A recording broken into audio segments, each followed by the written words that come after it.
plus original en mode 4G.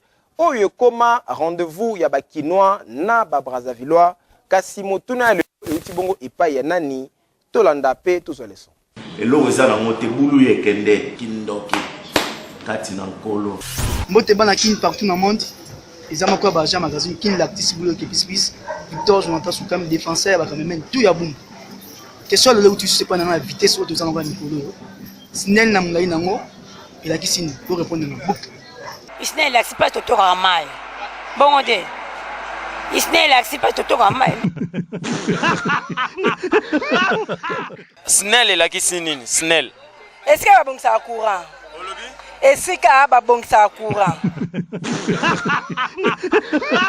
Snell est là qui signe. Snell. Et là si bateau va bon ça courant. Bateau va bon ça courant. Snell est là qui signe. Société électrique. Pardon? Société électrique. RDC est là qui signe République démocratique du Congo. Sugo Snell est là qui signe. Snell est là quoi? Donc, sous ce courant. Place quoi, babon ça quoi pour y a. Snell est là qui signe. Oh.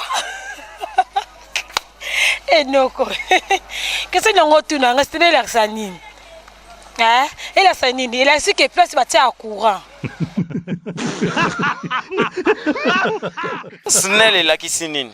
Snell, donc Snell cela veut dire Société nationale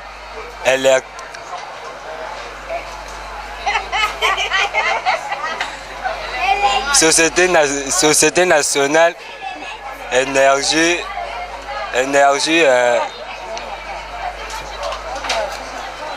la lumière.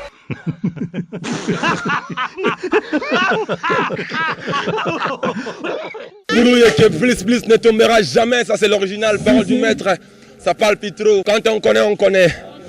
Et quand on ne connaît pas, on apprend, parole du jeune maître. Binomoko bomoni lokola Boulouye que plus original en mode 4G.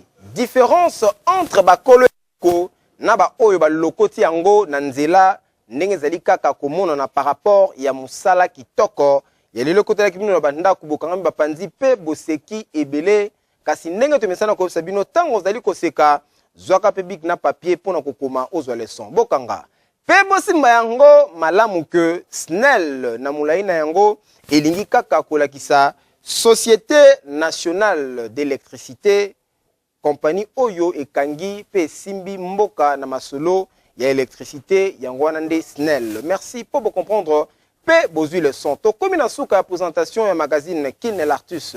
Ya mokola lelo katitoli bongo na ba page rose Oyo. Joyeux anniversaire et pa ya maman Victorine Karangazi Tantine compagnie en direct ya Paris kuna na mboka ya France. Molandi monene ya magazine Kin l'Artus. Ba joyeux anniversaire na yo maman Victorine Karangazi. Pe lisusu joyeux anniversaire. Et pas il y a moko ya ba monteur ya magazine Kin l'Artus. Héritier Mboula, Mystère Drone. Mwana muke Maël Ebele, mon salapé Ebele, Yepe Abotama.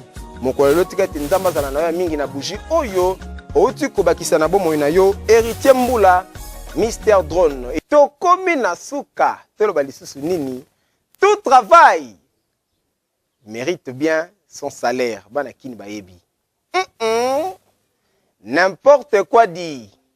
Au retour l'angoulou, le col angoulou le barana été.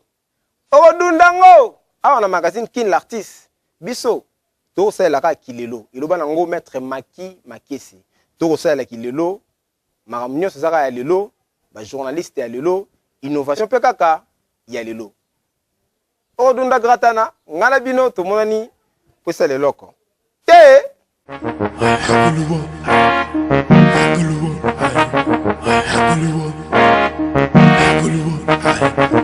Hollywood.